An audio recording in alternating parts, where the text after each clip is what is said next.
En Exitosa presentamos Informamos y Opinamos con Christian Hutbalker.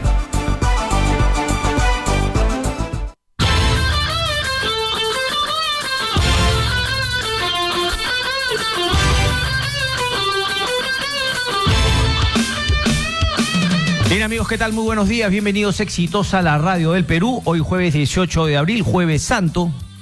Ahí habíamos arrancado justamente la Semana Santa, pero bueno, con esta noticia del suicidio ayer del expresidente Alan García Pérez. La parte informativa, voy a hacer un editorial cortito nomás porque vamos a guardar un silencio, digamos, respecto de todo lo que continúa en el Perú, porque a ver, el día lunes va a continuar todo, ¿no? Se viene el interrogatorio de Barata, por ejemplo, están el resto, ayer, claro, la noticia, todos nos centramos en la trágica muerte de Alan García Pérez, pero, por ejemplo, los otros personajes que estaban incluidos en esa orden de detención han sido efectivamente detenidos, ahí está la información en varios medios de comunicación.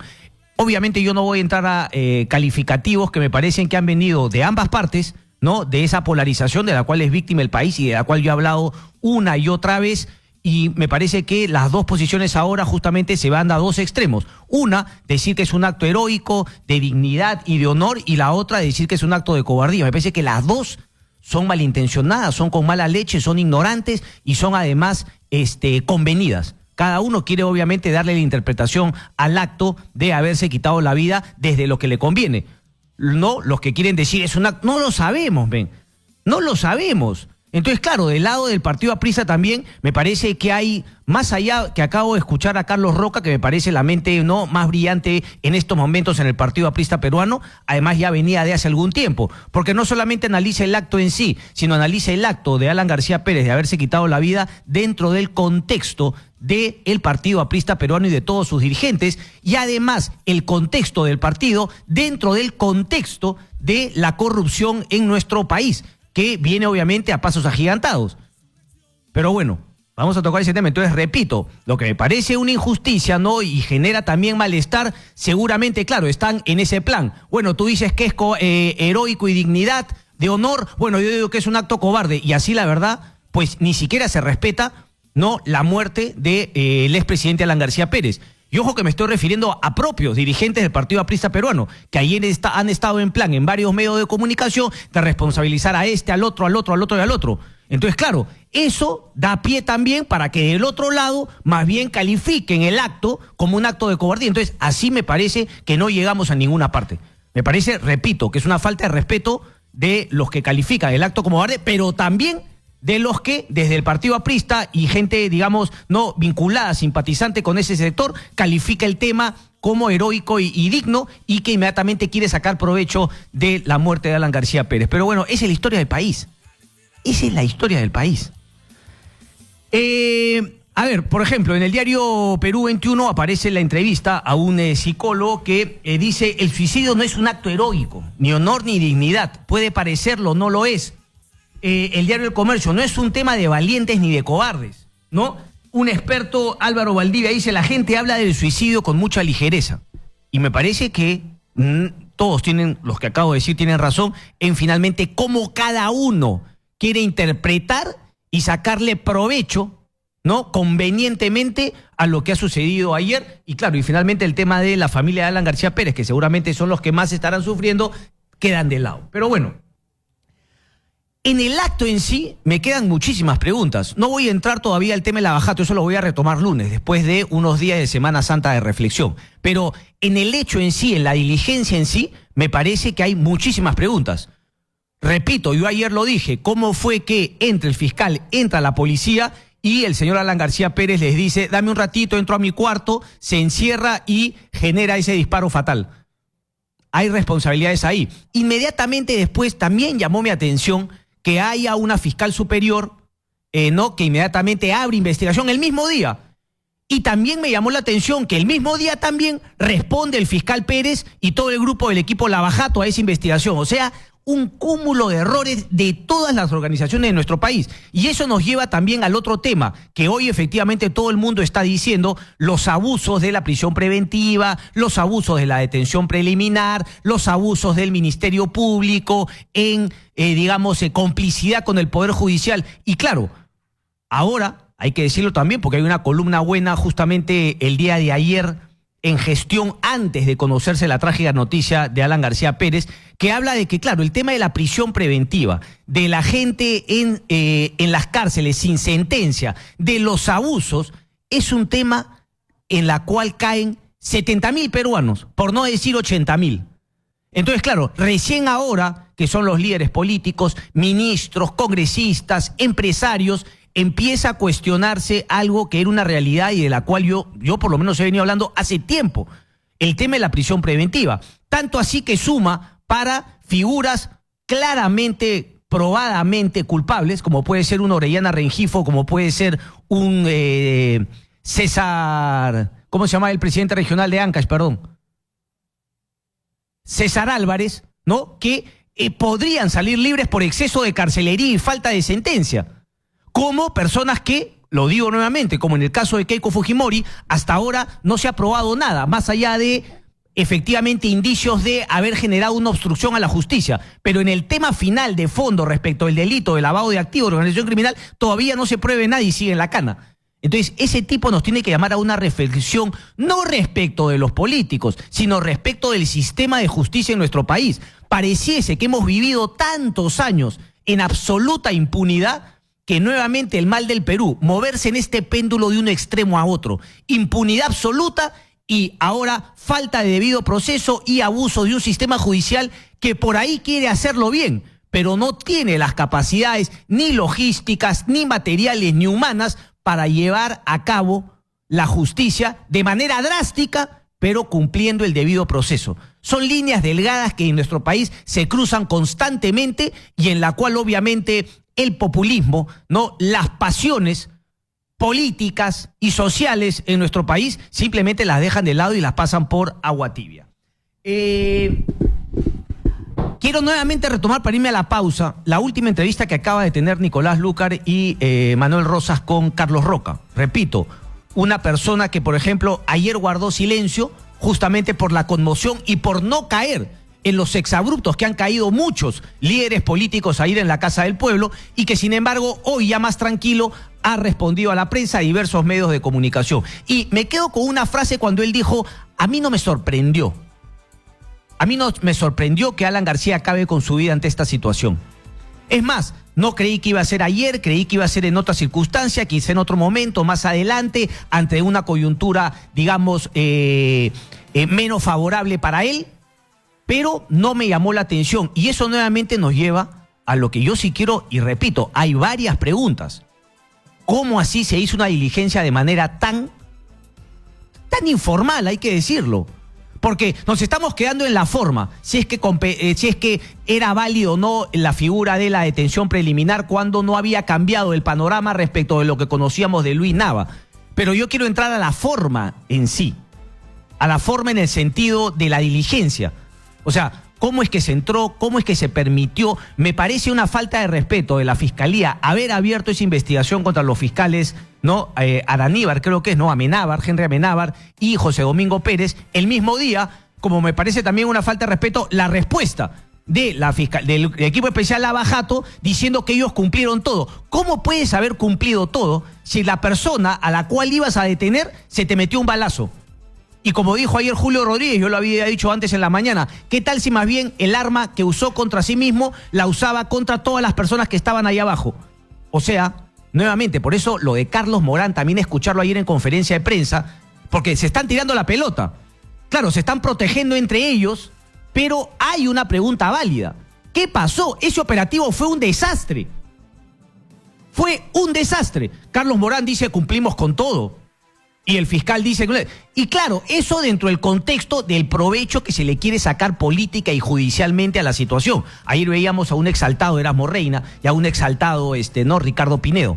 Pero bueno, vamos a dejar todos estos análisis para el día lunes y vamos a tratar un poco de... A veces es algo de hipocresía, yo lo tengo que decir. ¿no? Porque cuando muere alguien, todo el mundo se queda únicamente con lo bueno.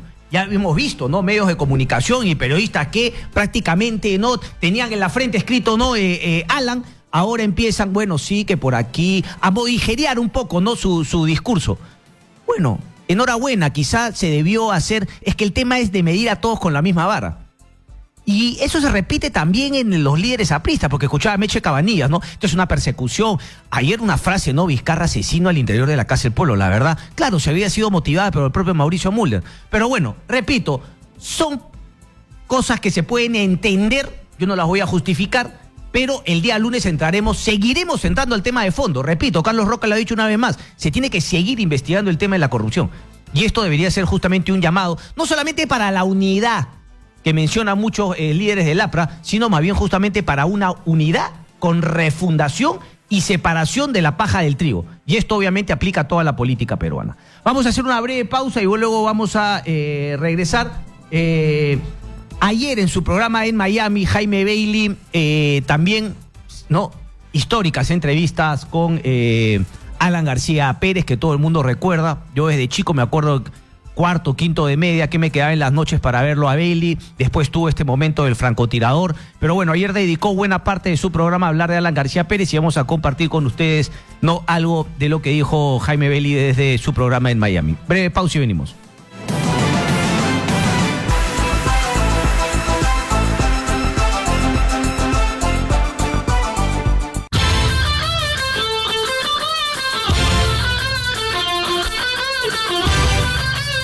Bien, 9 de la mañana con 20 minutos. Ayer yo he seguido, ¿no?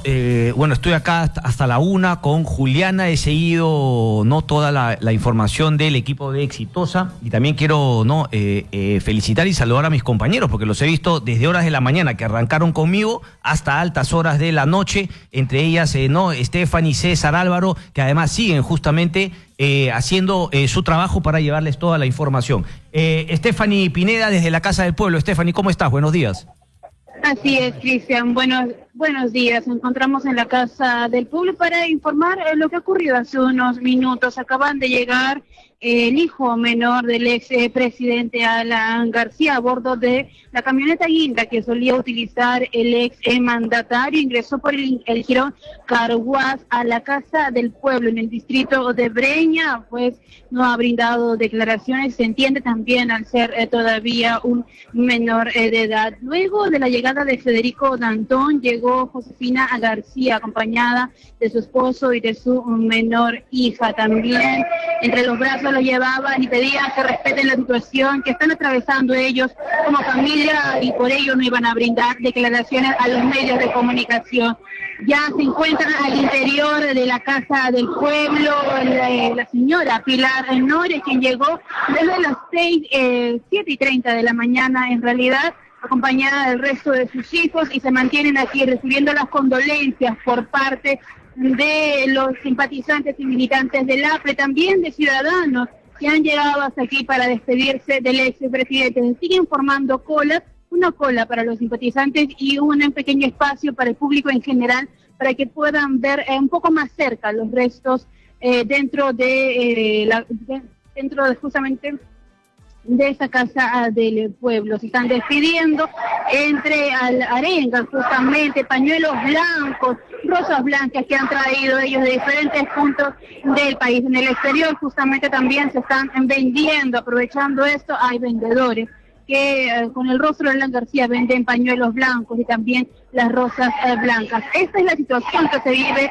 ya en el primer día de velatorio del ex jefe de Estado. Recordar que mañana se entierran los restos del ex expresidente a las 2 de la tarde en el cementerio Mafre de Huachipa. Retornamos contigo, Cristian. Correcto. Gracias, Stephanie. A ver, te la dejo picando, porque yo tengo entendido que van a cremar los restos de Alan García, o sea, no van a enterrar el cuerpo, pero que efectivamente sería una ceremonia. Tú me lo confirmas si es que es siempre en Huachipa, pero esa es la información que yo tenía. Vámonos a dejar la Casa del Pueblo por un momento y vamos a ir hasta el Poder Judicial, porque hoy Jueves Santo igual se lleva a cabo la audiencia por el caso Pedro Pablo Kuczynski. Recordemos que se mantiene en la unidad de cuidados intensivos de la Clínica Angloamericana. César Zúñiga nos tiene la información. César, adelante, buenos días. Gracias, Cristian. Información en vivo en estos momentos. Ya hace unos minutos acaba de iniciar la audiencia que está evaluando el pedido de prisión preventiva a cargo de la Fiscalía en contra de PPK. En estos momentos, la parte de la defensa, pues el día de ayer ha sustentado ya la Fiscalía, en este momento la parte de la defensa a cargo de César Nakazaki. Vamos a escuchar un poco parte de su sustentación. Escuchemos. De un pacto de corrupción entre Odebrecht y Toledo, entre Odebrecht y Kuczynski, y pago de sobornos a través de Westfield o First Capital, entonces usted no tiene un caso de lavado de activos.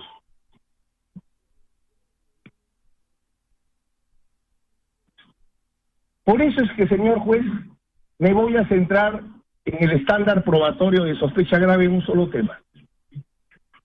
Razones por las que la Fiscalía no alcanza sospecha grave sobre pagos de sobornos a través de los contratos de servicios de estructuración financiera. Fiscalía no tiene un estándar de sospecha grave que lo que se le pagó a Westfield, al Banco de Crédito, Apoyo, a First Capital, tenga un origen ilícito.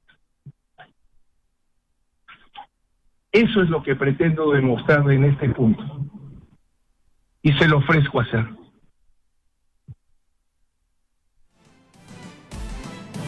No hay sospecha grave de operaciones estructuradas para los pagos de Odebrecht a Westfield o First Capital. Señor juez, en todos los casos Lavajato, sin excepción, también la Fiscalía postula que Odebrecht es una organización criminal que forma el Departamento de Operaciones Estructuradas para pagar sobornos y aportes de campaña. Así lo declara en todos sus casos y así lo declara en el inicio de este caso, cuando usted arranque las primeras páginas de la formalización de investigación. Bien, entonces parte de la intervención de César Nakazaki, parte la defensa de Pedro Pablo Kuczynski. Te comento, Cristian, rápidamente que en una primera intervención a las 9 de la mañana, el Domingo Pérez acaba de iniciar el resultado del médico legista a raíz de todos los problemas que ha tenido Pedro Pablo Kuczynski, que en estos momentos continúa internado. Ha indicado que, de acuerdo al médico legista, en efecto, cuenta con problemas, pero no graves, según lo que ha calificado el mismo fiscal José Domingo Pérez, y esto no justificaría el pedido de detención domiciliaria, y que va a continuar, va a insistir, en este caso, en esta audiencia, y no lo va a cambiar y va a continuar con el pedido de prisión preventiva. Así que este es el panorama que se tiene. Vamos a ver más adelante con mayor información. Contigo, Cristian. Listo, gracias por esa información. A ver, solamente para aclarar, ayer se estaba manejando, incluso algunos decían patinada, ¿no?, de que la Fiscalía había pedido, modificado la prisión preventiva. Ojo, la prisión preventiva se está pidiendo igual.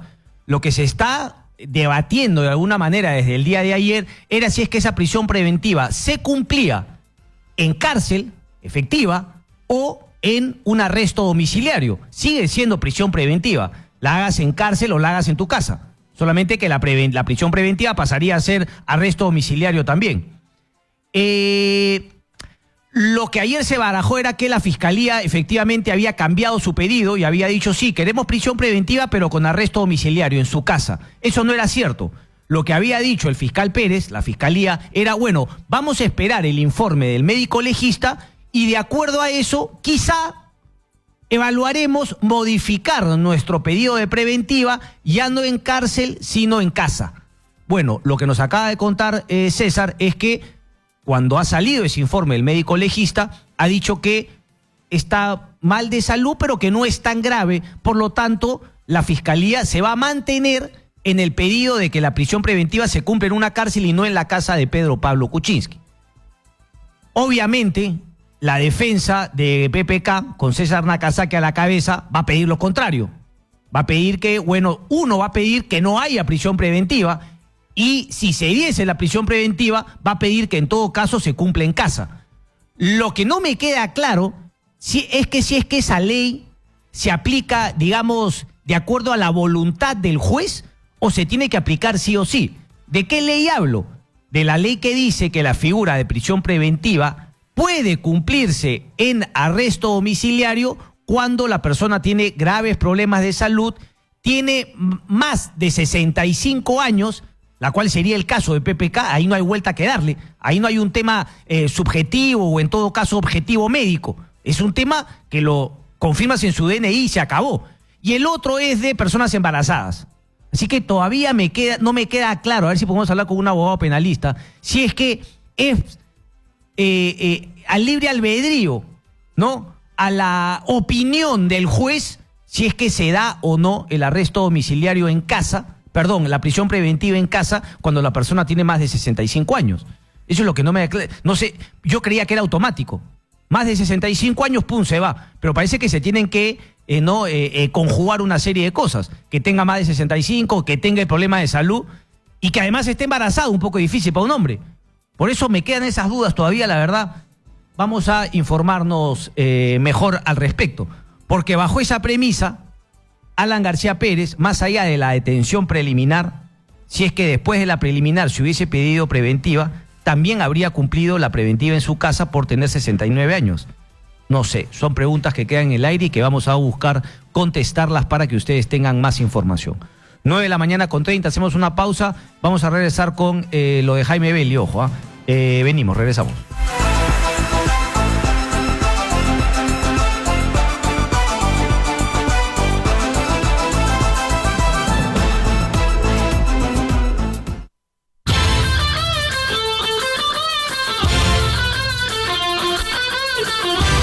No, vamos a...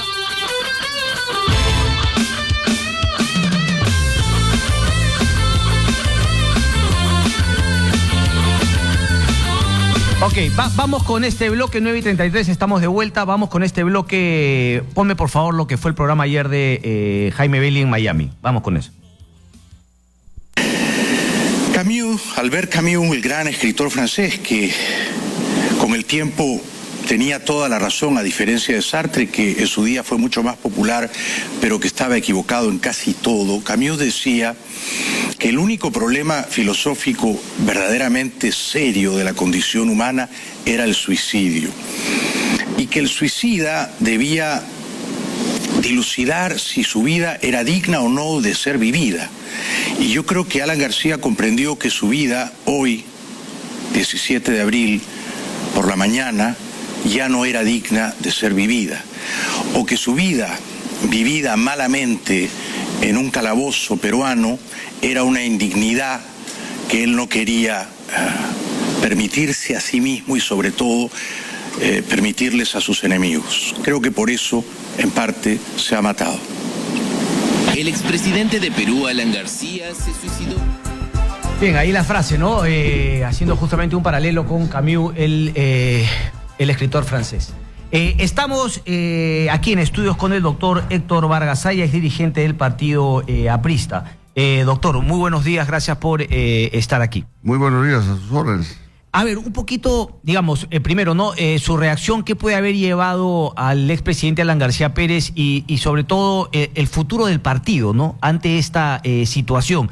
Escuchaba a Nidia Vilches hoy temprano decir que se ha juramentado debido, ¿no?, a este trágico acontecimiento, unidad en el partido aprista, pero ¿qué es lo que en verdad debe hacer el partido aprista desde su punto de vista un poquito para tratar de, con este acto del expresidente García Pérez, tratar de fortalecer y una renovación del partido? ¿Es factible desde su punto de vista? Bueno, este es un tema muy amplio, mi querido amigo. Pero le diría algo. Empezaré por algo. Hoy día, por ejemplo, he visto en todos los medios de comunicación, la prensa, todos al unísono señalan que han acudido al local del partido algunos centenares o miles de simpatizantes.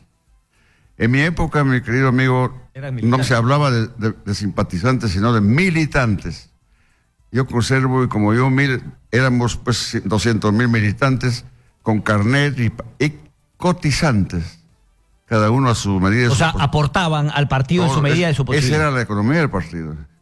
Entonces, hasta ahora yo conservo mi carnet y uno le ponía un timbrecito en prueba de que uno ha pagado si uno no estaba al día en sus cuotas, en sus cuotas de militantes, no podía participar en nada ni en ninguna. Esa es la cosa. Así que esa es la gran diferencia. Ahora se habla de simpatizantes, emotivos, etcétera. Y los locales de partido antiguamente eran locales de academias, de conferencias, de foros, de coloquios. A mí me apena mucho que de un tiempo a esta parte los locales se han convertido en una serie de lugares de citas, de conversaciones, de... Correcto. Etcétera. Ahora, doctor, pero quizá uno podría, digamos, decir que eso no es solamente del partido aprista. Pareciese que fuese, digamos, una situación a nivel mundial, un debilitamiento de los partidos políticos y la manera como la política se entendía antiguamente. Bueno, lo que usted dice tiene parte, Ok. pero no es exacto. En todo el mundo se conservan partidos antiguos y tradicionales. Sí. En Uruguay, por ejemplo, para hablar de Latinoamérica, en Uruguay hay dos partidos, Partido Rojo, Partido Colorado y Partido Blanco. Uh-huh. Lo mismo en Colombia, dos o tres partidos. En los Estados Unidos solamente hay dos partidos, demócrata y el republicano.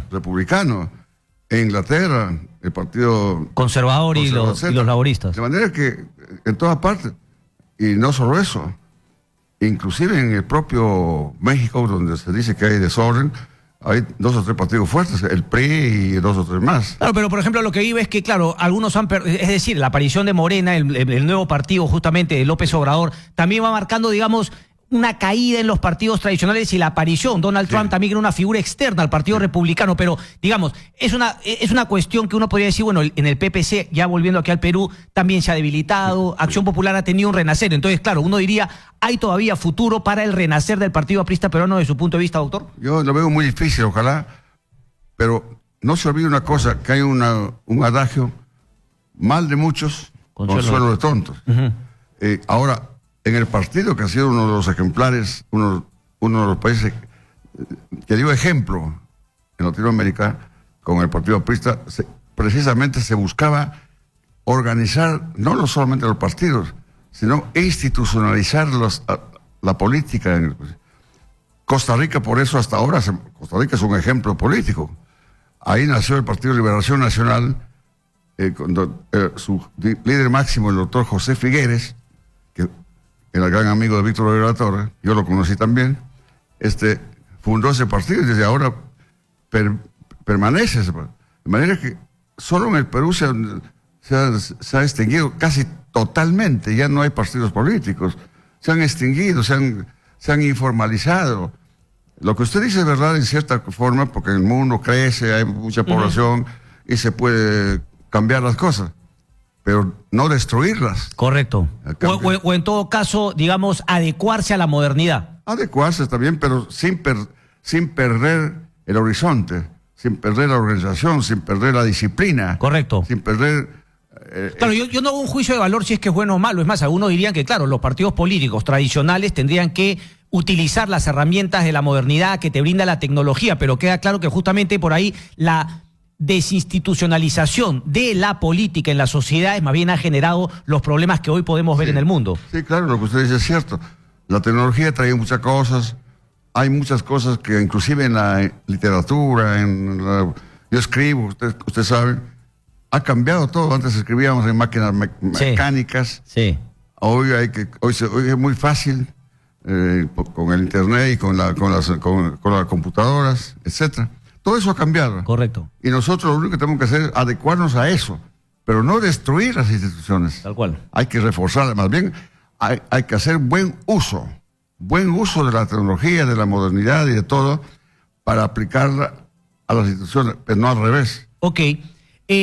Ahora, usted dice que ve difícil, ¿no? Ojalá se equivoque, pero que ve difícil que pueda haber una refundación, ¿no? Y un nuevo renacer del Partido Aprista Peruano. Ahora, yo le quería preguntar un poco cómo algunos líderes, porque escuchaba justamente a Carlos Roca también, cómo algunos líderes han tomado la muerte del expresidente García Pérez. Es decir, buscando responsables directos, ¿no? Ayer escuchaba, no sé si usted estuvo en la Casa del Pueblo, cuando empiezan a gritar Vizcarra asesino.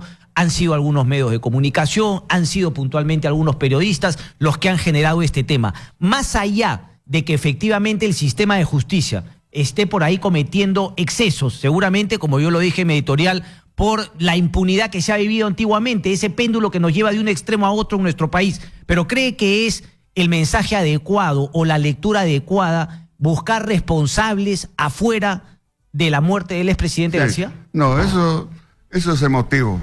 Es emotivo. Mire, no se olvide usted que esta es la segunda etapa en la que concurrimos a la extinción del proceso penal.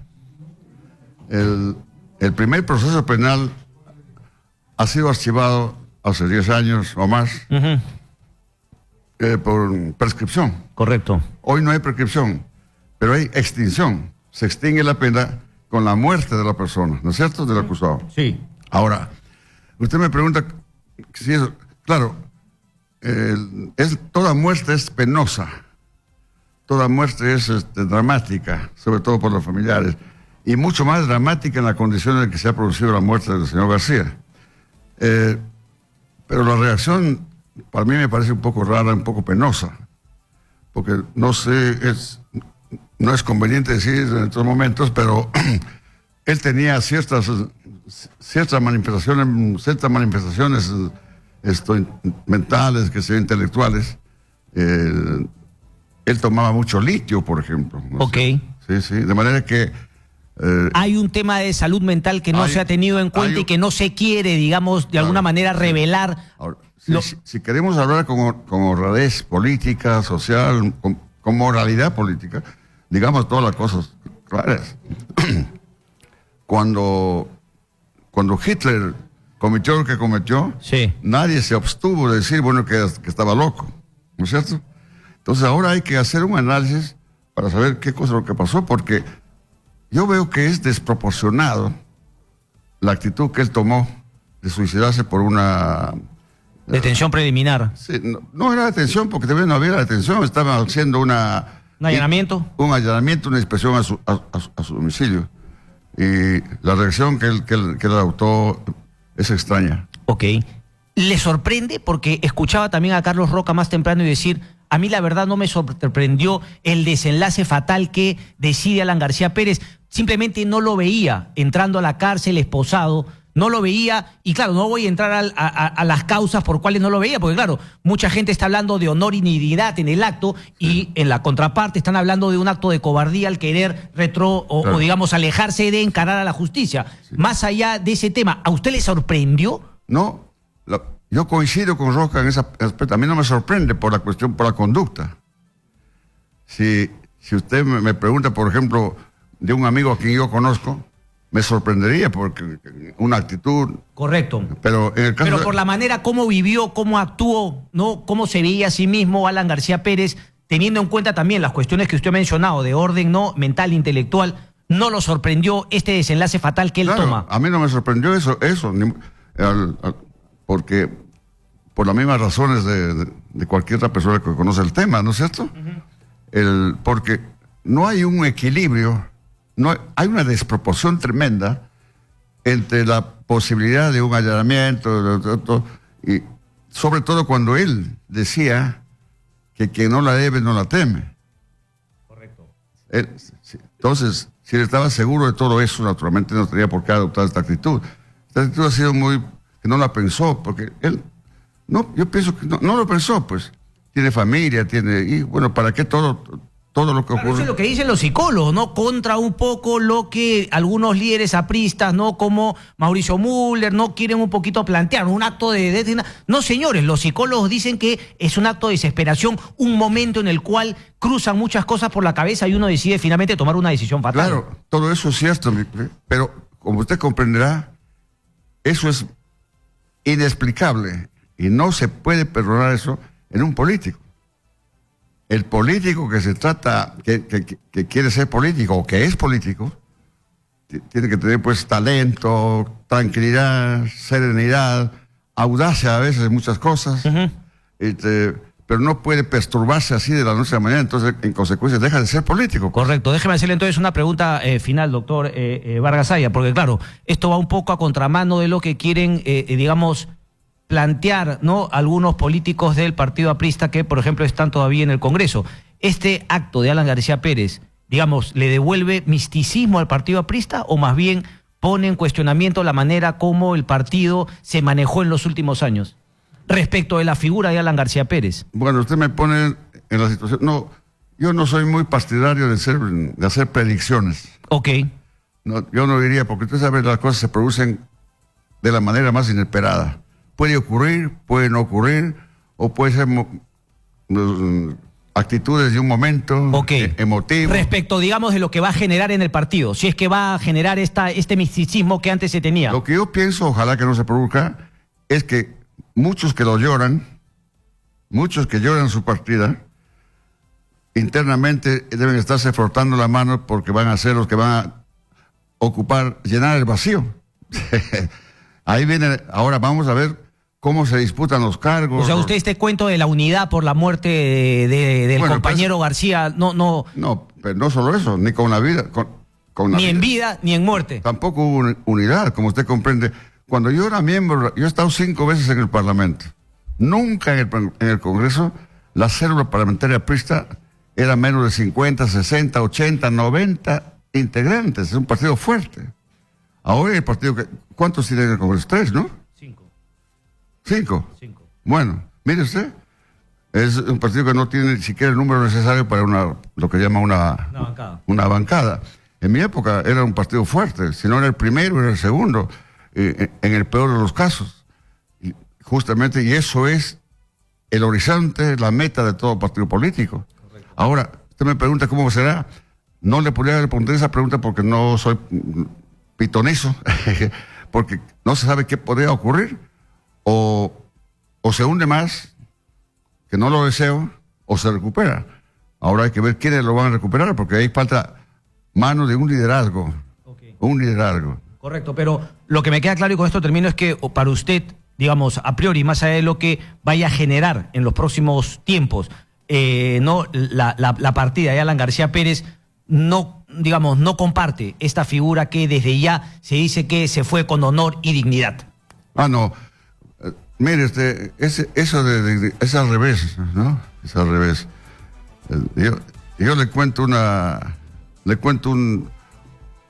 expresión que siempre me recuerdo cuando fui pequeño estudiante, leía a don José María Vargas Vila, un gran filósofo y escritor y literato colombiano, cuando se refería al suicidio.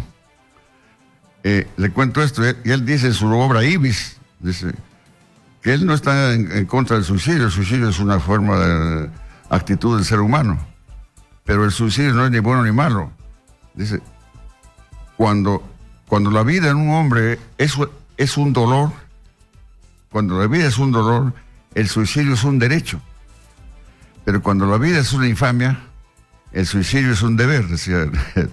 Entonces, hay que tomar eso en diferentes aspectos, diferentes perspectivas. Me voy a quedar con esa frase porque desde ese punto de vista también se hace fundamental continuar con las investigaciones, más allá de que la acción penal contra el expresidente García se extinga por su muerte. ¿Le parece que hay que continuar las investigaciones que tocan a muchos funcionarios del partido aprista, claro, y del gobierno de Alan García Pérez? Por supuesto, porque con su muerte no sella nada, no evita nada. Correcto. Se extingue el proceso respecto de él. Correcto. No hay pero se debe continuar de manera... No, el proceso continúa con todo. En búsqueda de la verdad. Por supuesto. Correcto.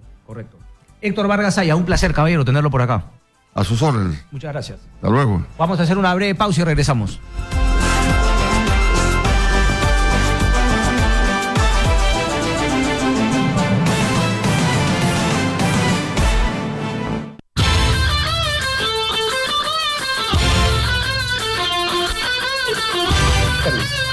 Vamos.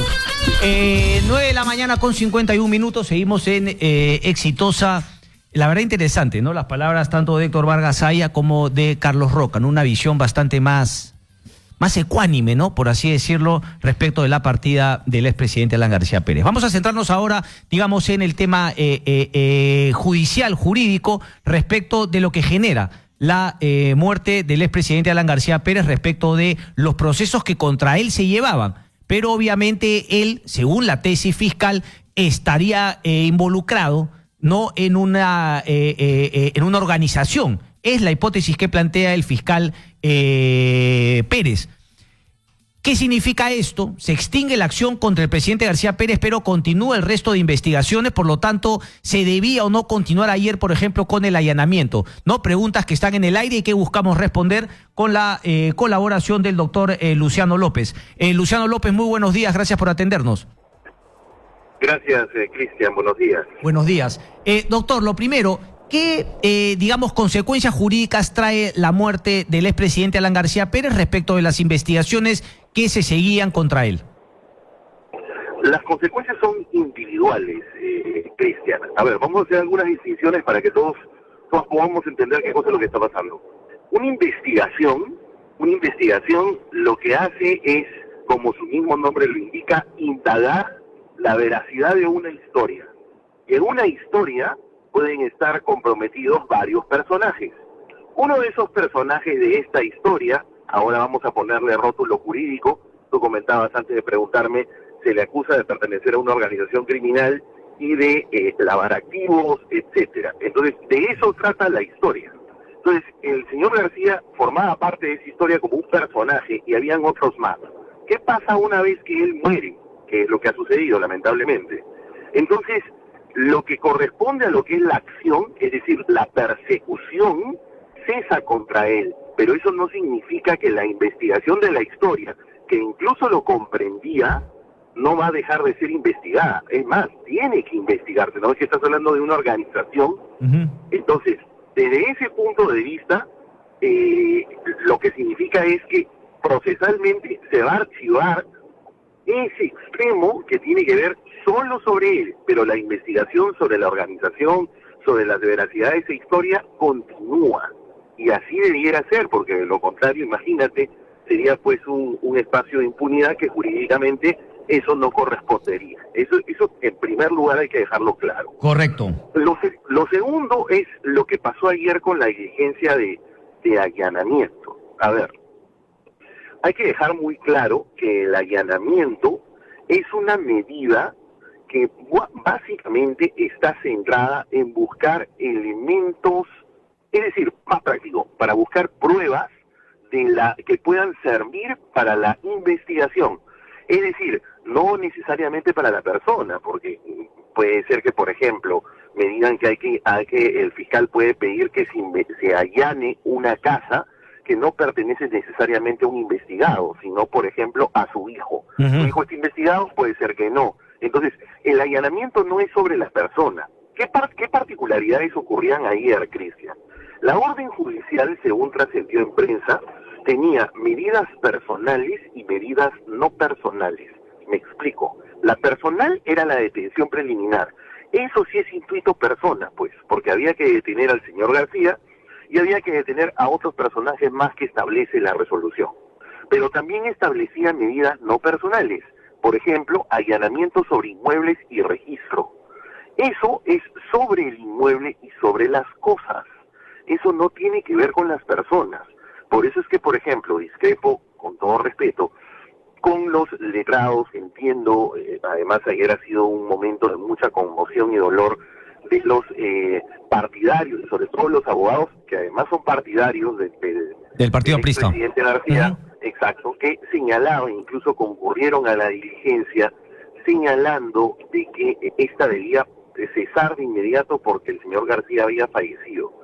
Y eso no es del todo exacto. ¿Por qué? Porque que haya fallecido tiene implicancia sobre el extremo de él, que se tiene que archivar la investigación respecto de él.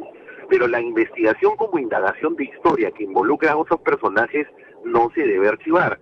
Entonces, el allanamiento, que no era una medida personal, sino era una medida para buscar pruebas, ¿debía cesar? En teoría no, pues porque la finalidad no era personal, pues la finalidad es conseguir pruebas para ver si involucraban, claro, al señor García, que ahora ya no se le va a poder perseguir, pero sí a los demás que están involucrados en la historia. Entonces, es buscar documentación, es buscar algún elemento que pueda servir para dilucidar la historia. Hay que entender, la manera más fácil de entender qué cosa es una investigación, es indagar una historia. Que Correcto. Una historia tiene varios personajes. Correcto. Entonces, el allanamiento debió continuar justamente en búsqueda de la veracidad o no de esta historia planteada como hipótesis por la Fiscalía. Ahora, por ejemplo, respecto del interrogatorio que se viene para Jorge Barata, es completamente válido, no se va a poder oponer ningún abogado a que se le pregunte respecto de posibles actos ilícitos del expresidente García Pérez. Es también parte de la historia preguntar y poder indagar la verdad respecto de una persona, un personaje que se supone ya sale de la historia. Exactamente. Como la historia, mira, como la historia está atada a la concurrencia de una serie de personajes. Por ejemplo, tú muy bien señalaste al inicio de esta conversación que una de las imputaciones tiene que ver con una organización criminal, ¿correcto? Una organización criminal es un grupo de personas, es decir, más de 2 personas, ¿correcto? Entonces, desde ese punto de vista, ¿qué pasa si uno ya murió, que es el caso lamentable del expresidente García? ¿Eso significa que yo no puedo preguntar sobre él? No, claro que yo puedo preguntar. ¿Por qué? Porque yo estoy indagando la historia, que yo ya no lo voy a poder responsabilizar, no lo voy a poder condenar, porque no se puede, porque la acción penal, técnicamente hablando, ya se extinguió respecto de él, que eso es lo que habría ocurrido y por eso es que ya no se le va a poder ni procesar ni condenar, técnicamente hablando. Perfecto, pero yo sí podría preguntar de cara a la indagación de la historia. ¿Por qué? Por una simplísima razón. Antes de que ocurra este fatal hecho, uno de los trascendidos que ocurría en la prensa y que hemos estado analizando varios, recordarás, es que lo que se ha encontrado del señor Atala da como proyección, como probable tesis de la Fiscalía, que el señor Atala a su vez era testaferro del señor Nava. Y probablemente... a su vez del señor. Fiscal, exactamente. Correcto. Entonces, si te das cuenta, la imputación de Nava va a ir de que a su vez él lavaba activos, pero también concurría para otro. Entonces, respecto al señor Nava va a tener una doble responsabilidad, por decirlo de alguna manera, que él va a tener que dilucidar. Quiere decir entonces que como se murió el señor García, que era el que presuntamente el señor Nava estaba también actuando a favor de él, ¿ya no le vas a preguntar? No, claro que puedes preguntarle. Ok, entonces de alguna manera toda la posibilidad de la Fiscalía de encontrar toda la verdad de la historia, ¿no? Siguiendo un poco la línea, Luciano, que tú planteas, ¿no? Y de todos los personajes, más allá de que un personaje haya muerto, pues se mantiene intacta solamente la salvedad de que esa persona que murió no se le va a poder abrir ningún proceso penal porque esa persecución penal ya se extinguió por la propia muerte. Pero todo lo demás de encontrar la verdad e incluso los actos que esta persona fallecida tuvo en la historia se mantiene incólume e intacta. Yo quisiera agregar a esto que perfectamente has dicho. Se va a tener que establecer así además porque la participación de esta persona que ya no está con nosotros, ¿correcto? Esta participación va a ser clave para establecer responsabilidades penales de sus probables socios.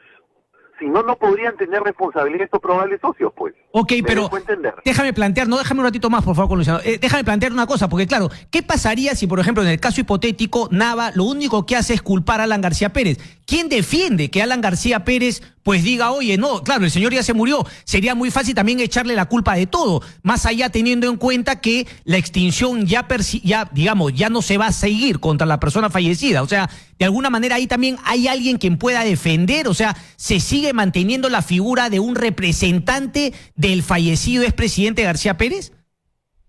Muy buena pregunta. En realidad, como la acción penal se habría extinguido, ya no habría lugar a que esta persona participe.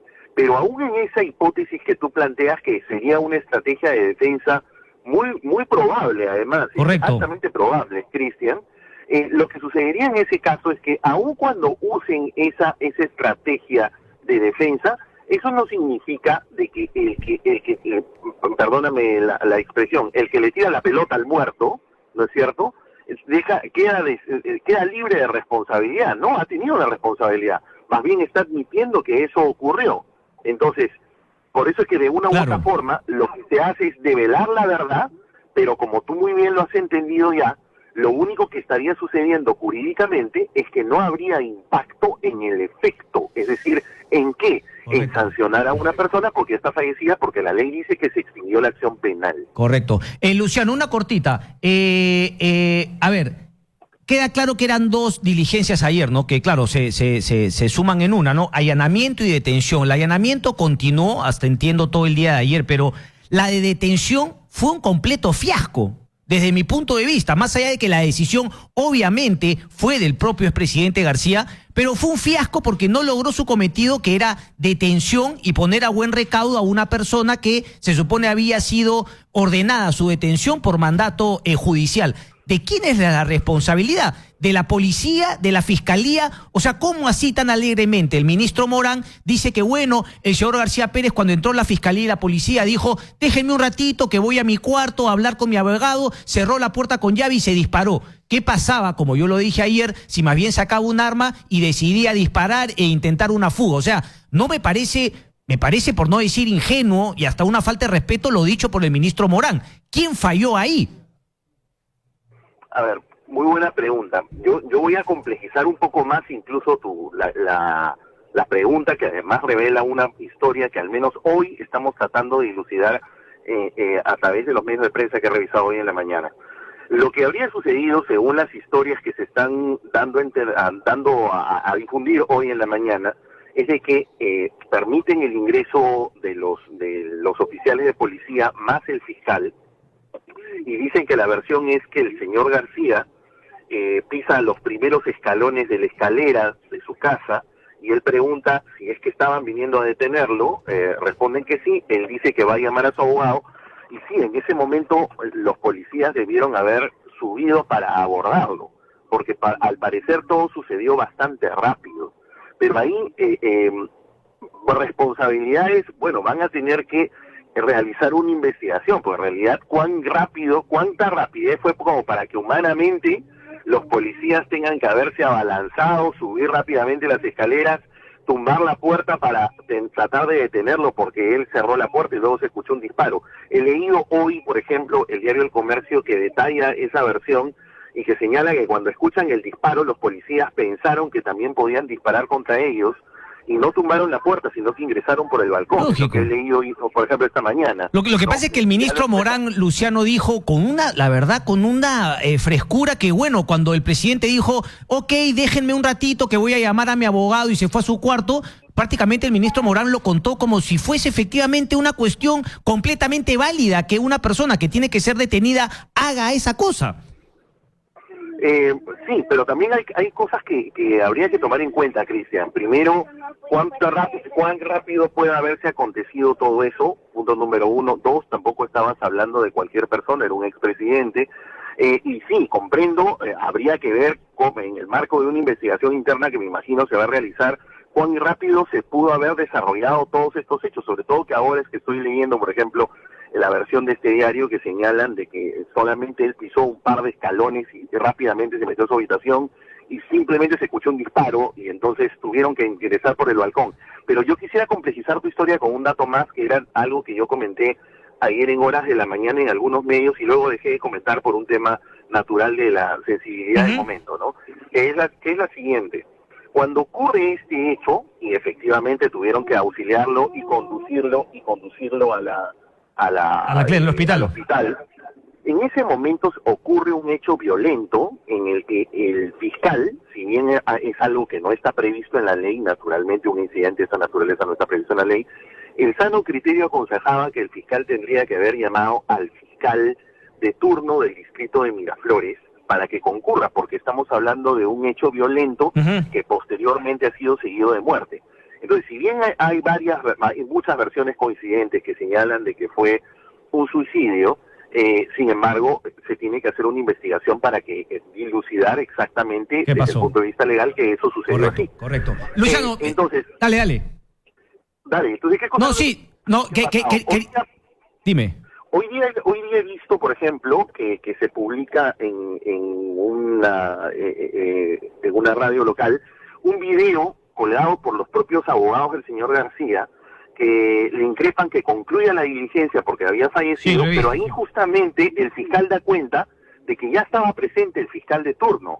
Y eso significa que entonces que muy probablemente la habitación donde ha ocurrido este caso no ha podido ser allanada. ¿No ves que ha sido escenario de crimen? Entonces ha tenido que ser lacrada. Y va a tener que continuarse el allanamiento una vez que el fiscal de turno termine sus indagaciones, compruebe que esto es un suicidio, archive esa investigación y luego tengan que regresar a la casa para continuar el allanamiento. Correcto. Porque evidentemente el sentido común nos dice que si eso ha sido escena de crimen, entonces los fiscales, o al menos el fiscal anticorrupción, no ha debido entrar a esa habitación. Correcto. Luciano, el tiempo me gana desgraciadamente, pero yo tengo una cortita, aquí ya me van a matar. El tema de la prisión preventiva en arresto domiciliario o no, ¿es, digamos, a la decisión del juez o es un tema automático? Mayor de 65 años, se le ordena prisión preventiva, la cumple en su casa.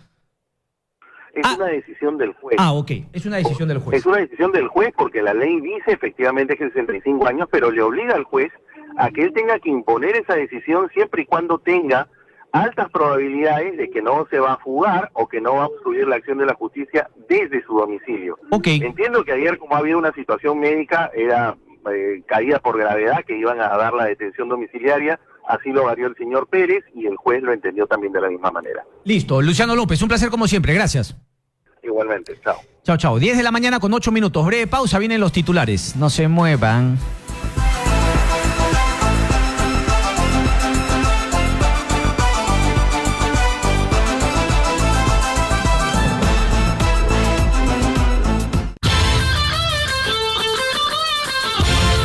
Bien, 10 de la mañana con 16 minutos. Antes de continuar, tengo la información acá, ¿no? Desgraciadamente, hace 8 días ha desaparecido un joven con autismo, ¿no? De nombre Jefferson Serrano. Ya tiene 8 días, está justamente una nota de alerta también en la policía. Pueden buscarlo ahí para ver su fotografía. Vamos a ver si la publicamos también aquí en la cuenta de Twitter. No, se perdió en San Felipe Comas. Y los teléfonos para cualquier información son 977-875914 o 989-60-5011. Así que, por favor, pongamos la fotografía ahí, pero se llama Jefferson Serrano. Ayuda para encontrarlo. Bien, vamos a continuar. Estamos con Walter Dávila, psicólogo clínico, para hablar un poquito, ¿no? De más allá del caso particular, ¿no? Del expresidente García Pérez, un poquito partir de lo particular a lo general. ¿Cuál es un poco el perfil de un suicida, ¿no?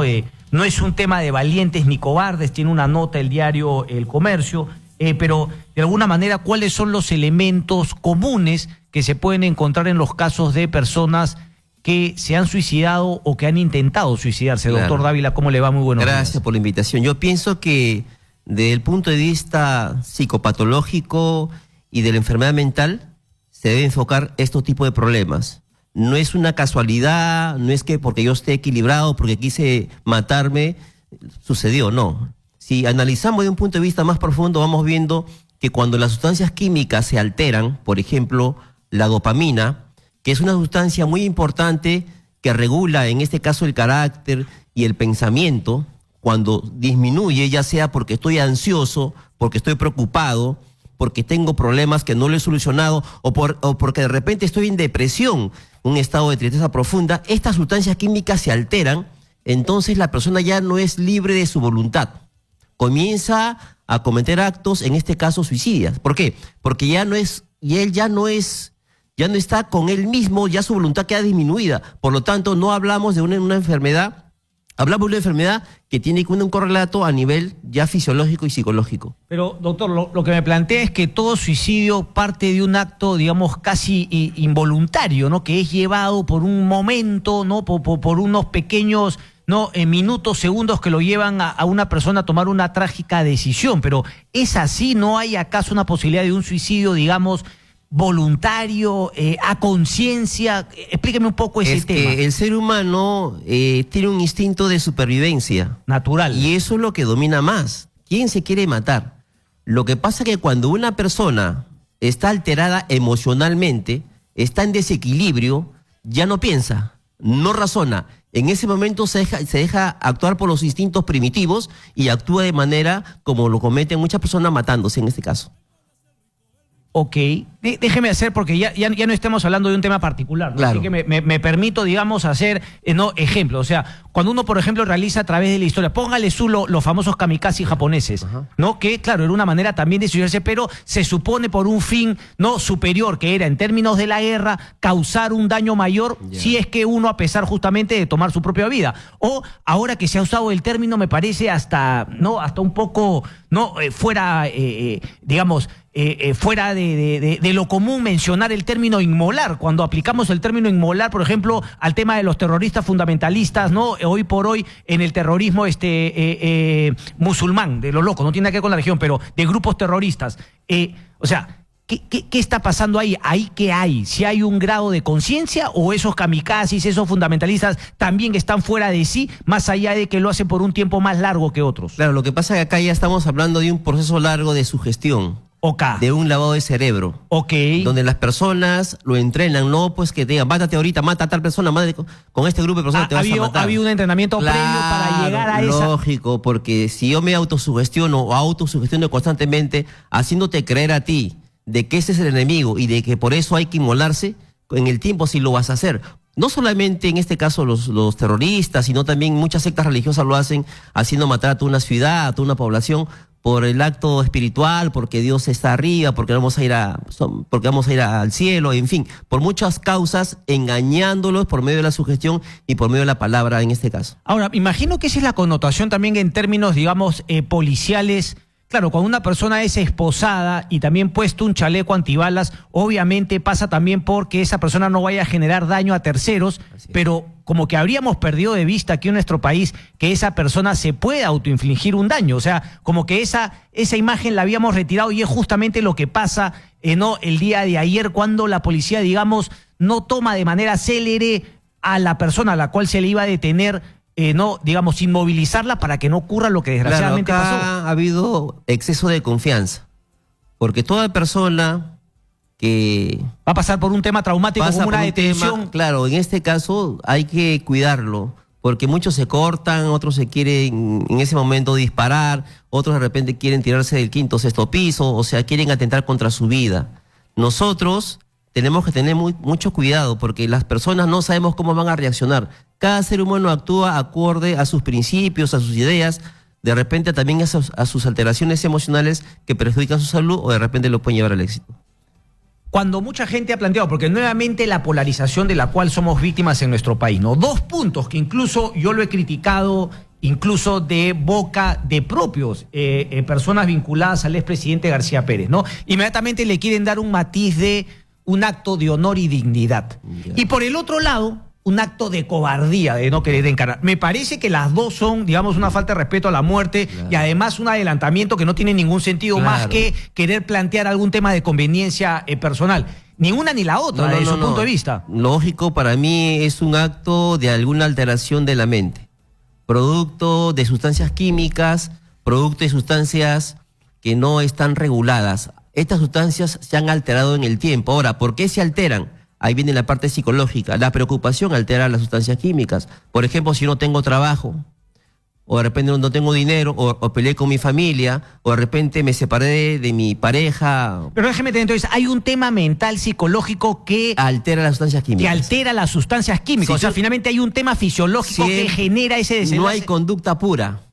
La conducta siempre viene precedida por una alteración, y esa alteración te puede llevar a un acto como se cometió el día de ayer. Todo suicidio, y aquí una pregunta, ¿todo suicidio es evitable? O sea, me refiero, y porque claro, tenemos por ejemplo historias de suicidios que han pasado, o sea, por ejemplo, se habla siempre de José María Arguedas, que decide acabar con su vida, y se habla históricamente de la manera como nunca tuvo acogida, digamos, su discurso indigenista, incluso una crítica mortal que le hizo el propio Vargas Llosa, que le hizo Salazar Bondi aquí en Lima, y que claro, él ante esa frustración de no poder llevar su discurso finalmente decide acabar con su vida. Pero digamos, siempre se pudo evitar si es que ese momento en el cual él decidió tomar esa trágica, o sea, lo más probable es que una persona que intenta suicidarse lo haya intentado más de una vez y que por A o B motivos no se dieron las circunstancias y finalmente en un momento se da esa circunstancia porque no hubo alguien que le hable, que le diga y se tome esa fatal decisión. Claro, ¿Es así? Sí, se puede evitar. Más aún, no te olvides, Cristian, que muchas depresiones se enmascaran. A veces uno no percibe la depresión, no percibe la decisión porque se le ve tranquilo, relajado, inclusive hasta eufórico, pero una depresión enmascarada te puede llevar al suicidio. Entonces hay que tener en cuenta algunos indicadores que me permitan saber de que esta persona puede matarse, ya sea la preocupación, el aislamiento, la ansiedad, de repente la falta de capacidad de tomar buenas decisiones, todo me están llevando a un pensamiento que posiblemente cometa actos delictivos o actos suicidas. Déjeme hacerle una pregunta y ahora sí, digamos, volviendo al tema particular de la muerte del expresidente García. ¿Hay en otros países, cuando se va, por ejemplo, a realizar una detención o en el historial de una persona que está siendo investigada, que va a ser detenida o que está ya detenida, me imagino que hay un acápite para el tema de la salud mental? O sea, cuando un prisionero es más, digamos, factible de poder tomar o de cometer actos contra su propia vida. O sea, pareciese que acá el tema de la salud mental en nuestro país está completamente abandonado, tanto para el que tiene una depresión que necesita ayuda para llevar su vida, ¿no?, de manera, digamos, normal, como también inclusive para los presos. O sea, si la salud mental para las personas libres está en total abandono, la salud mental para personas al interior de las cárceles debe ser una tragedia. Claro, acá tenemos que ver también el factor genético. Eso hay que estudiarlo bastante porque hay personas que vienen de una familia ya con esa carga de suicidio, ¿no? O sea, ok, buen punto, y a eso quiero llegar. O sea, cuando la fiscalía o la policía iba a tomar una decisión respecto de una persona que se sabe que había pasado por curas de sueño, que había pasado por depresiones previas, que había tomado litio, me lo dijo el doctor Vargas Aya, se debieron tomar más medidas, digamos, de prevención para evitar lo que pasó. Claro, prevención y evaluación, porque la depresión, los problemas psicopatológicos se pueden medir. ¿Hasta qué punto, por ejemplo, usted está con depresión? ¿Tiene un 5%, un 10%, un 30%, un 40%, un 70%? Porque las depresiones tienen sus medidas. Cuantitativamente hablando, podemos medir la depresión. Claro, tú dices, estoy triste, estoy con ganas de llorar, pero no sabemos hasta qué punto tienes una depresión alta o una depresión que te va a llevar al suicidio. Me parece alucinante, ¿no? Digamos, en el término, ¿no?, en su sentido lato, que muchas personas que conocían íntimamente al expresidente García, pues digan que este acto no le ha sorprendido, que no se han sorprendido de que el presidente haya decidido tomar su vida con sus propias manos. Claro. ¿Qué nos dice esto de la persona que comete el suicidio? Cuando personas que lo conocen de cerca, pues dicen la verdad, no me sorprende que haya tomado esta medida. Claro, porque él ya lo ha pensado y lo ha expresado en algún momento. Él prefiere de repente la muerte a que lo metan preso, porque a veces sabemos las consecuencias que nos pueden llevar, y sobre todo cuando es un problema legal grave, ¿no? En estos casos uno se pone a pensar, se pone a analizar hasta qué punto yo voy a estar preso y en el tiempo que voy a estar, no voy a soportarlo. A veces nosotros queremos demostrar un poderío externo, un poderío donde soy capaz, soy el único, soy el más fuerte, pero en el fondo también escondo miedo. Correcto. Y ese miedo se enmascara muy bien, que nos permite observar en el tiempo que muchas personas toman esa decisión porque prefieren la muerte a estar preso toda una vida. Ahora, estamos planteando el caso de que finalmente la forma de vida de una persona va a cambiar drásticamente, como pasar de la libertad, no de vivir de un tipo de vida finalmente a una prisión. Pero en muchos casos se da el suicidio sin que tenga que suceder un cambio drástico en el estilo de vida como el que estamos. O sea, una persona que tiene la comodidad, que no le falta nada, que es rica, no tiene problemas, apuros económicos, pues por ahí tampoco emotivos, tiene una familia conformada, pero digamos, un día no se quiere levantar de la cama, se queda una semana sin salir, un cuadro de depresión y de un momento a otro se quita la vida. Toma en cuenta el historial de la persona primeramente y te vas a dar cuenta, ¿no?, que estas personas mayormente tienen esa predisposición al suicidio porque han tenido de repente un tratamiento psiquiátrico, ¿te das cuenta? Y han tenido eventos donde mentalmente son inestables, emocionalmente inestables. De un momento están felices, están alegres, están contentos, emocionalmente están eufóricos, y de un momento lo vas a ver con tristeza, con melancolía, con depresión. Estos cambios repentinos me hacen pensar que son personas que tienen predisposición a cometer estos actos, en este caso. ¿Toda persona depresiva está más predispuesta a cometer actos suicidas? Sí, pero no necesariamente se van a matar. En algunos casos sí, sobre todo cuando hay desesperanza. ¿Qué es la desesperanza?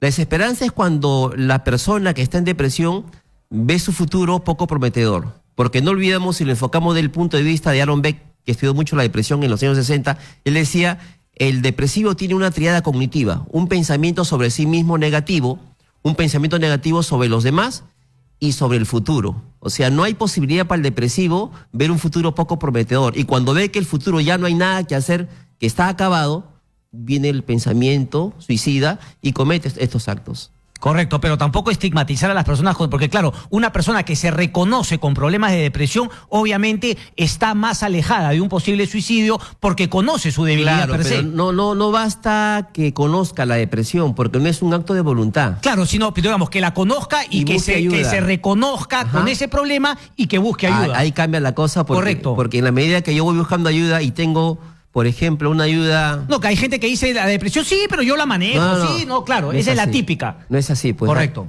Tiene que haber una ayuda psiquiátrica y una ayuda psicológica para que ambos puedan complementar. Bien, doctor, ha sido un placer tenerlo por usted. Muchísimas gracias por la claridad de conceptos. Vámonos con Stephanie Pineda desde la Casa del Pueblo. Stephanie, adelante, por favor. Así es, Cristian, vamos a escuchar las declaraciones del congresista Jorge del Castillo, quien ha llegado justamente a la Casa del Pueblo. Tenemos previsto lo que queremos, lo que deseamos. Congresista, muy buenas tardes. Vamos a informar sobre si va a ser cremado los restos de el Un gran recuerdo para él. Nosotros estamos convocando acá a la gente a las 10 de la mañana a la Casa del Pueblo y acá iremos a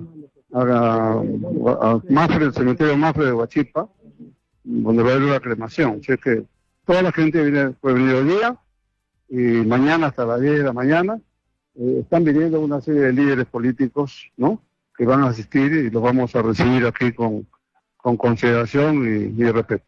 Muy bien, eran las declaraciones de congresista Jorge del Castillo. Ustedes escuchaban justamente que se confirma a partir de las 10 de la mañana desde la Casa del Pueblo van a partir hacia Huachipa, la sede de Huachipa, para cremar los restos de el ex presidente Alan García. Hace unos minutos, Cristian, déjame comentarte que se retiró parte de la familia del ex mandatario, entre ellos la ex primera dama Pilar Noles, y justamente a su salida hubo un pequeño conflicto, fricciones entre el público que estaba ingresando a la Casa del Pueblo y el vehículo que estaba saliendo, llevando a la señora Noles. Se ha cerrado a esta hora de la mañana momentáneamente la puerta de ingreso, no se estaba permitiendo ingresar a los visitantes que están llegando a despedir los restos del ex mandatario, y algunos enfrentamientos, cruce de palabras, porque muchos de ellos estaban haciendo cola desde afuera para poder ingresar. Se ha cerrado momentáneamente hasta que la familia pueda disponer a salir por completo. Esa es la situación que se vive a esta hora de la mañana desde el distrito de Breña. Regresamos contigo, Cristian. Listo, Stephanie. Sí, ¿seguimos o corte? ¿Qué significa eso? Corte sería corte. Pausa y venimos.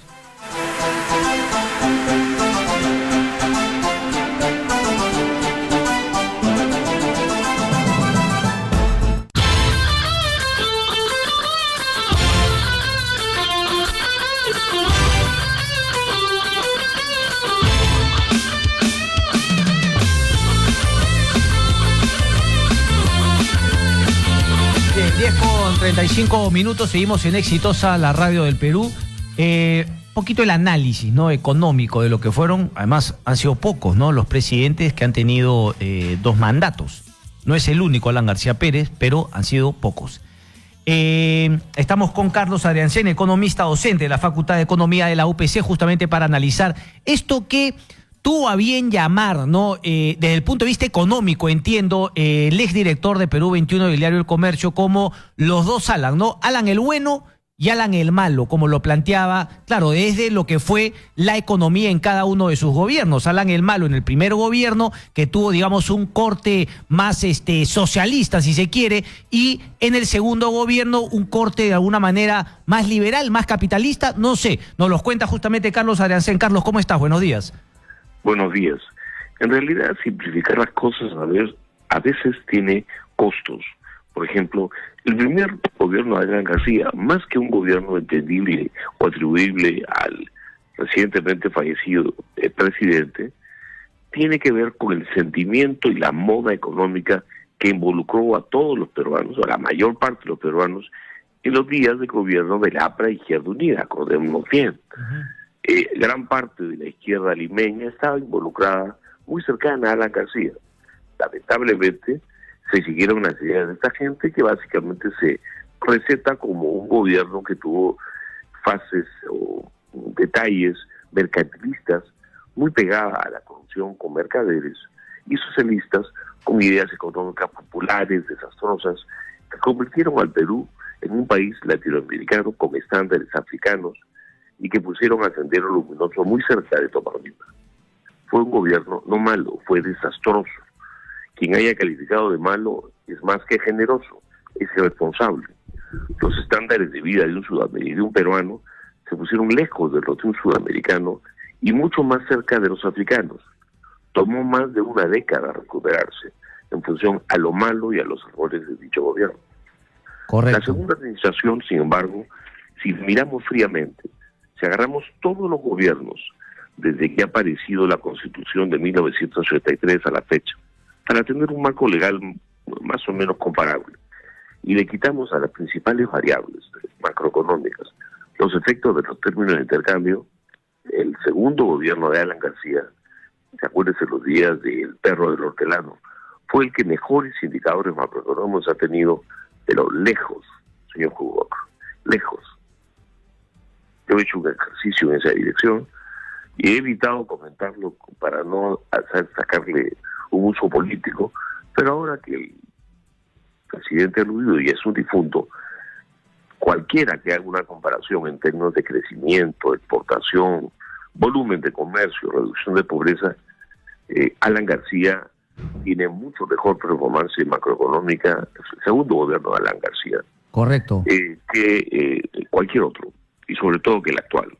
Ahora, digamos, en honor también a la verdad, mi chamba es justamente cuestionar un poquito, ¿usted cree que se deba a la política económica que tomó el gobierno de Alan García en ese segundo periodo o justamente a las reformas que se realizaron en el gobierno de Alberto Fujimori y que permitió justamente estos intercambios comerciales, además teniendo en cuenta, digamos, la coyuntura también económica mundial, que obviamente era de un crecimiento notable hasta ese año 2008, creo 2009, que empieza justamente la caída de Lehman Brothers en el Reino Unido, en Londres?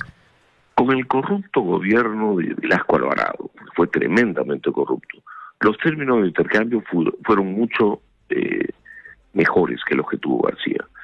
Y si maduró o no las reformas que se hicieron al principio de los 90, por supuesto, pero eso beneficiaron también a Toledo y también las desaprovechó Humala. Por lo tanto, para tratar de medir las cosas es fundamental utilizar el mismo marco constitucional. En ese caso utilicé los gobiernos post-1992 y a pesar de ello y depurando las variables por términos de intercambio, con este sencillo ejercicio Alan García sale mucho mejor pagado que el resto. Porque además hay que reconocer que cuando menos se preocupó en captar inversiones que lograron darle bienestar a millones de los peruanos. Correcto. A millones de peruanos. Correcto. Nos queda claro, ¿no?, la notable superioridad en términos económicos de lo logrado durante el gobierno de Alan García Pérez contra Humala y contra, sobre todo, comparado con el gobierno de Humala y con lo que estamos viendo no actualmente y lo de Alejandro Toledo. Es complicado, claro. Sí, dele. El Perú ha estado en marcado retroceso. Si podemos encontrar una crítica a su gobierno, no al señor García, es que no profundizó reforma, desperdició el tiempo. Lo poco que se avanzó en los 3 primeros años del primer gobierno, del inicio de Fujimori, fue mantenido, no fue profundizado.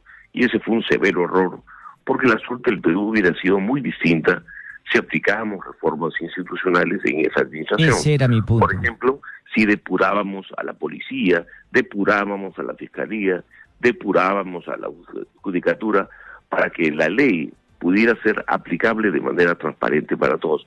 Pero no, todos flotaron cerrando los ojos y al final hoy día cuando hable Barata, si nos podemos admirar fríamente, pensemos en los incentivos que tiene Barata en no echar a Alan García.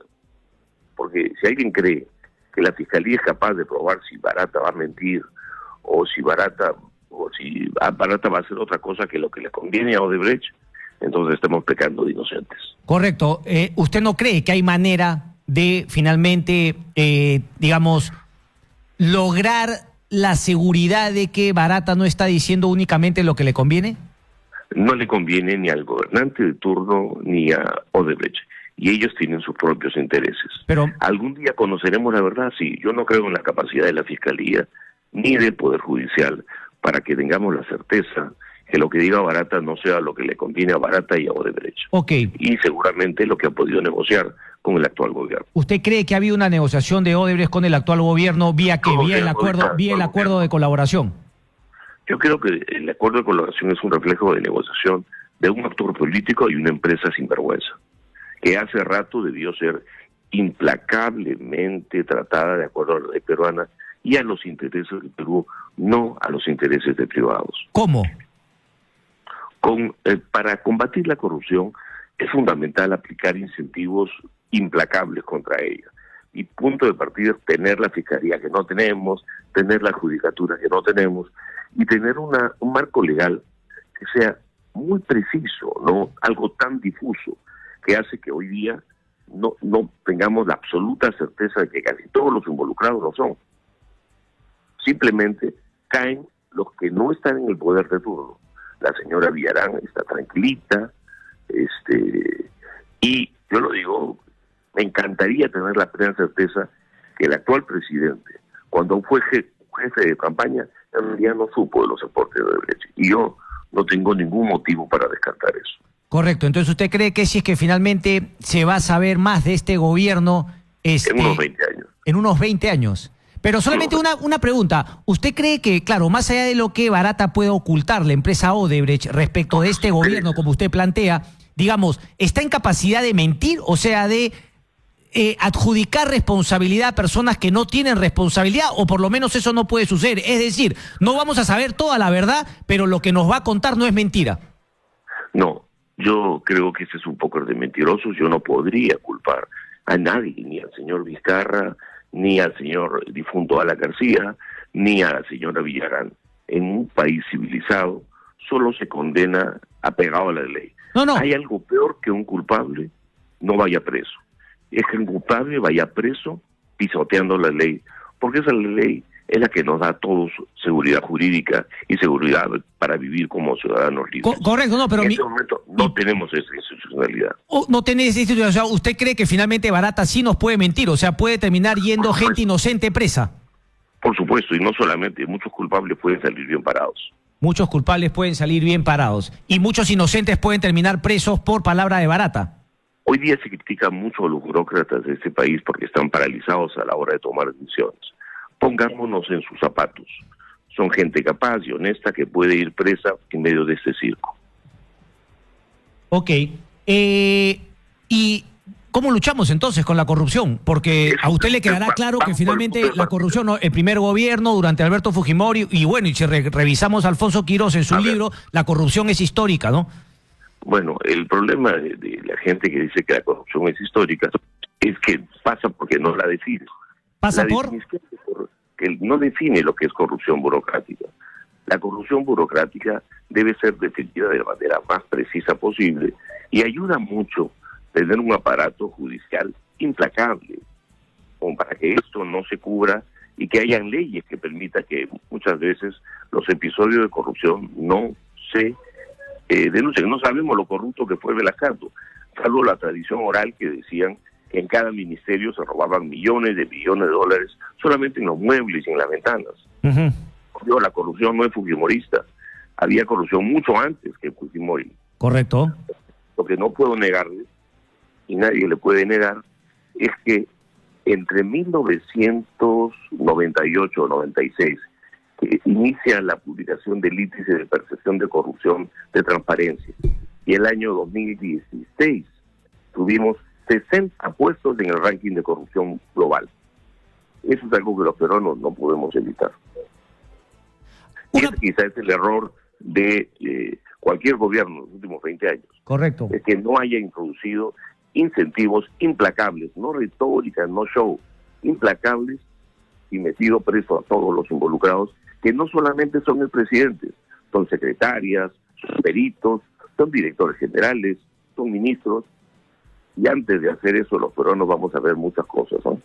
Claro, pero justamente, no, digamos, en lo que usted dice, son secretarias, son ministros, son tal, y eso también con el tema de que ahora nadie quiere tomar decisiones, porque claro, lo que es que no se ha trazado una línea todavía entre quiénes son corruptos y quiénes no. Todos entran en un mismo saco y por lo tanto nadie quiere tomar acciones.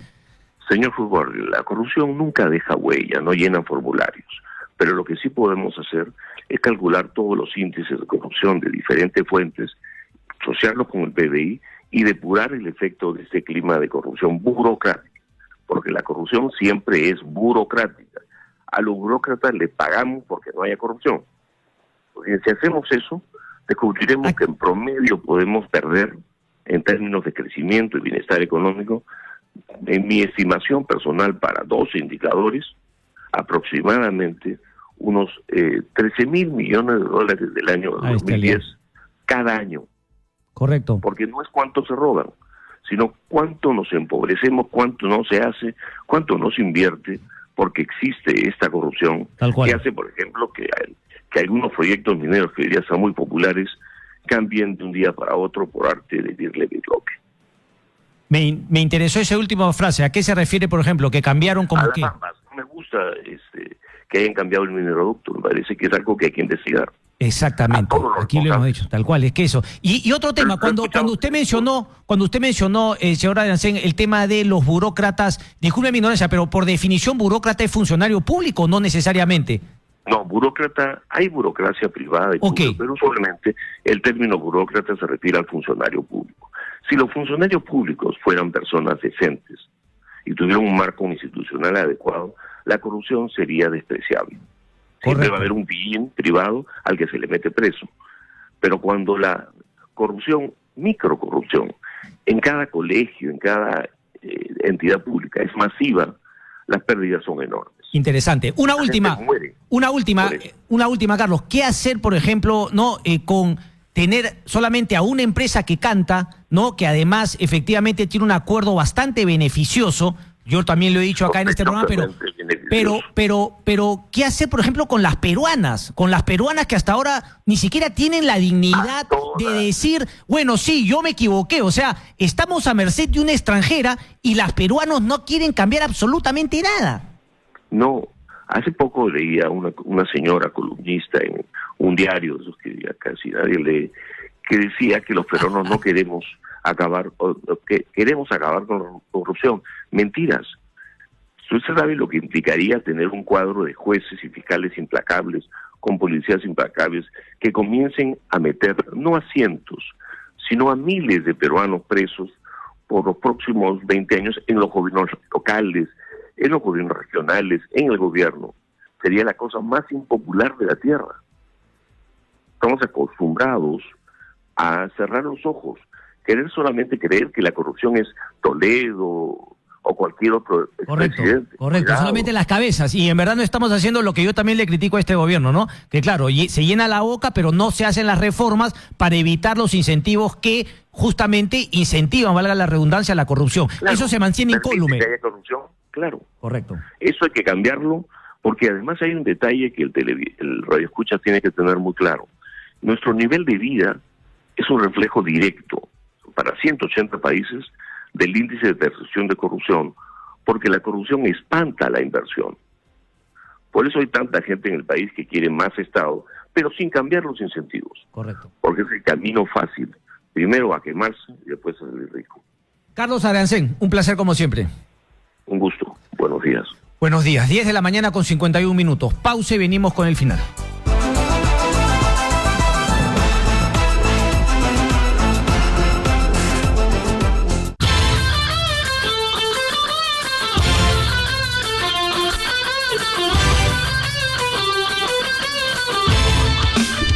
Bien, 10 de la mañana con 52 minutos, ya nos vamos a ver el día lunes. Tengo noticia internacional para acabar, ¿no?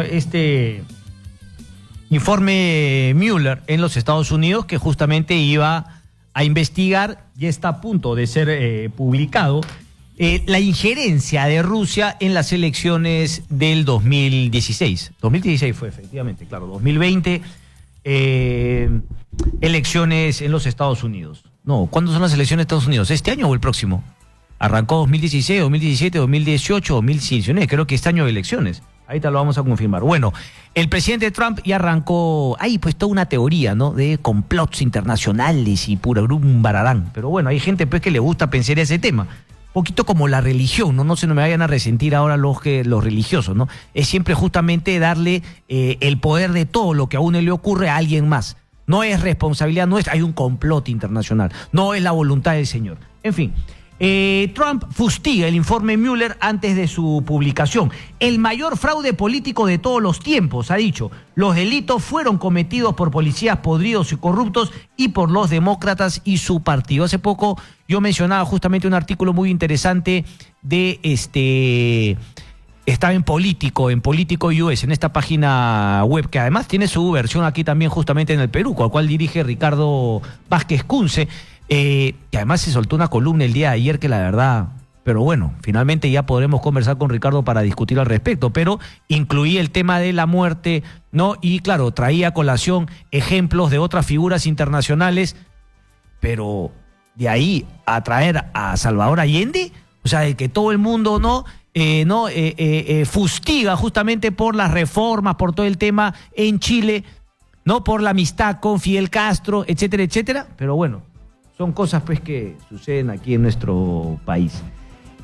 Con la difusión del documento, muchas partes ocultadas intencionalmente con franjas negras, Estados Unidos obtendrá algunas respuestas directamente del fiscal Robert Mueller, pero no antes de que el secretario de Justicia, el presidente Donald Trump, haga sus propios comentarios. Hay que esperar nada más, finalmente, la publicación de este informe y a partir de ahí conocer y seguramente ver la respuesta también de otros implicados. ¿Tuvo o no injerencia finalmente Rusia en las elecciones de los Estados Unidos?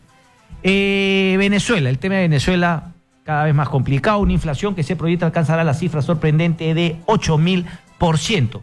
Este año le endosa a Venezuela el dudoso galardón de ser la economía más miserable del mundo. Y además teniendo en cuenta, claro, digamos de dónde proviene, ¿no? O sea, la riqueza y la abundancia que ha habido históricamente en Venezuela con los precios altos del petróleo. Hugo Chávez, yo me acuerdo de haber estado viviendo en Londres y haber visto una conferencia de prensa de Ken Livingstone, más conocido como Ken the Red Ken, ¿no? Ken el Rojo, un comunista. Hola María. Ken el Rojo, hablando y diciendo pues que le agradecía a Hugo Chávez que él le regaló no sé qué cantidad de petróleo para bajar el costo de los tickets del transporte público de los buses, estos famosos buses rojos en Londres. O sea, con todas las carencias que tenía Venezuela y que tiene hoy, ojo, una política que la sigue haciendo, porque obviamente la injerencia cubana en Venezuela no es gratuita. Eso responde obviamente a un interés geopolítico, pero también a un interés directamente económico, que es el envío de petróleo casi a precio huevo, por no decir gratis, regalado a la isla. Alucinante, pero bueno, es finalmente lo que hay. Y nuevamente este tema de la ideología, ¿no? De la pobreza y de la corrupción, queriéndola vincular a una ideología o no. Yo siempre he criticado, ¿no? Algunos columnistas hoy por hoy, pues que le quieren echar la culpa al socialismo. Incluso hay muchos aquí economistas que también, cuando te hablan de el fiasco económico, solamente hacen relación al velasquismo, al velascato. Y eso es como decir, pues, que no, que la corrupción en Venezuela es únicamente de la izquierda chavista. Cuando sabemos, pues, que el otro Pérez, el otro Betancur, todos han sido parte de una corrupción sistemática en Venezuela. Entonces eso de querer decir, esas son digamos, encontrarle siempre la raya al tigre para usarlo a mi conveniencia. No te interesa la verdad, solamente te interesa el uso de la verdad, como ahora está sucediendo en el caso de la muerte del expresidente García Pérez. Pero bueno, eso es Venezuela. Bueno, y la última, ¿no? Justamente respecto de personas que se suicidaron. No voy a hacer la comparación con, ¿no? El genocida, ¿no? Alemán, nacido en Austria, ya saben de quién hablo, pero por ejemplo aquí sí está interesante, ¿no? Salvador Allende y el golpe. Recordemos que justamente, ¿no? Él defiende la Casa de la Moneda. Salvador Allende es el golpe de estado de los militares que después justamente llevó a Augusto Pinochet al poder, y que finalmente algunos dicen que murió luchando, otros dicen que finalmente se suicidó. Siempre se ha mantenido esa polémica en nuestro país. Eso no ocurre en el Perú, conversando respecto del caso de Alan García Reyes. Nos vemos el día lunes. Tengan un momento de paz, de reflexión, de sosiego. Pásenla bien. Buen fin de semana. Chau, chau.